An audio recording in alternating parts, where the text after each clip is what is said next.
السلام علیکم ورحمۃ اللہ وبرکاتہ۔ محترم ناظرین اور مشاہدین، جس مسئلے پر ہم بات کرنے والے ہیں وہ یہ ہے کہ سگریٹ نوشی، سگریٹ پینا آج کل یہ فیشن بھی ہے اور لوگوں کی عادت بھی ہے۔ آج کل ہمارے بہت سے ساتھی اعتکاف میں وہ بھی ہوتے ہیں جنہیں سگریٹ پینے کی عادت ہوتی ہے، جو کہ ایک گندی عادت ہے، بری عادت ہے، جس سے ہمیں احتراز کرنا چاہیے۔ رہی بات مسجد میں سگریٹ پینے کی تو یہ تو یوں بھی حرام ہے، لیکن ایک عادت ہے، بہت سو کو اس کے بغیر چین نہیں آتا، کوئی چارہ کار نہیں ہے، تو ایسا شخص کیا کرے؟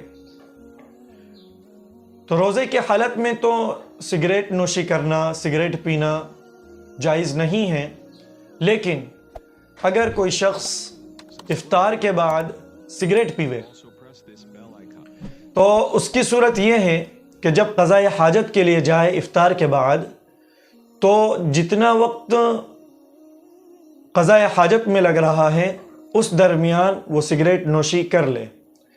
اس بات کا خیال رہے کہ اس وقت کے علاوہ اگر کوئی سگریٹ پینے میں یا کسی اور دوسری چیز میں وقت لگا رہا ہے تو اس صورت میں اعتکاف ٹوٹ جائے گا۔